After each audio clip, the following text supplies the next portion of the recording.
Hi friends, இது உங்கள் serial channel. இன்றைக்கி நம்ம கார்த்திகை தீபத்தோட ப்ரோமோ தான் பார்க்க போகிறோம். மறக்காமல் நம்ம சேனலை சப்ஸ்கிரைப் பண்ணுங்கள். வாங்க வீடியோக்குள்ளே போகலாம். இப்போ பார்க்கக்காண்டி அபிராமி ஊர்லேருந்து வந்திருப்பாங்க நகரத்துக்கு. ரொம்ப ஏழ்மையான குளத்தில் இருப்பாங்க. அபிராமி கார்த்திக்கிட்ட கேட்குறாங்க, என்னோட நாள் மருமக யாரலாமா அப்படின்னு சொல்லிட்டு கேட்குறாங்க. அப்போ இவங்க தான் அப்படின்னு சொல்லிட்டு தூரத்துலேருந்து காட்டுறாங்க. அபிராமி அந்த 4 பேர்கிட்டையும் பேசுகிறாங்க. ஆனால் தன்னை யாருங்கிறத காட்டிக்கல. 4 மருமகள்கிட்டையும் நல்லா பேசுகிறாங்க. நல்லா பேசிகிட்டு இருக்கும்போது ரேவதி வாங்க ஆண்டி, எங்கள் வீட்டுக்கு போகலாம், உங்கள் வீட்டில் பக்கம்தான் இருக்குது அப்படின்னு சொல்லி கூப்பிட்றாங்க. மற்ற 3 பேரும் மனசுக்குள்ளே நினச்சிருப்பாங்க, இவங்களை எதுக்கு கூப்பிட்றாங்க, இவங்களை வீட்டுக்கு கூட்டிகிட்டு வந்தோம்னா அம்மா என்ன நினைப்பாங்க அப்படின்னு சொல்லிட்டு யோசிப்பாங்க. பிராமி சொல்லுவாங்க, இல்லை வேண்டாம் நான் வரல அப்படின்னு சொல்லுவாங்க. அப்போ எல்லோரும் சேர்ந்து ஒரு செல்ஃபி எடுத்துக்கலாம் அப்படின்னு சொல்லிட்டு சொல்லுவாங்க.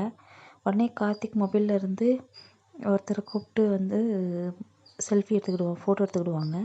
காரில் போகும்போது ஃபோட்டோ எடுத்ததை பார்த்து ரசிச்சுட்டு இருப்பாங்க அபிராமி. சிவனாண்டி அப்பா இறந்த நாளுக்கு அவங்க அம்மா பூஜை பண்ணுறாங்க. பூஜை பண்ணி சாப்பாடெலாம் ரெடி பண்ணி சிவனாண்டிக்கு வைக்கிறாங்க. சிவனாண்டி சாப்பிடும்போது அவங்க அம்மா கோவமாக பேசுகிறாங்க. அப்பாவை கொன்னவங்கள பழி தீர்க்காமல் நீ உன்னால் எப்படி சாப்பிட முடியுது அப்படின்னு சொல்லிட்டு கோவமாக பேசுகிறாங்க. உடனே சிவனாண்டி எந்திரிச்சிருந்தாரு.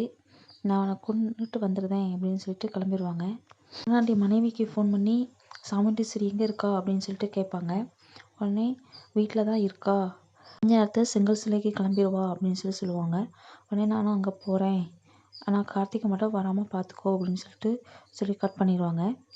சிவனாண்டி சாமுண்டீஸ்வரியை கொன்றுவாங்களா இல்லையா, கார்த்திக்கு அதை தடுத்துருவாங்களா இல்லையா, என்ன நடக்க போகுது அப்படிங்கிறத முழு எபிசோட பார்த்து நம்ம தெரிஞ்சுக்கலாம். நன்றி, வணக்கம்.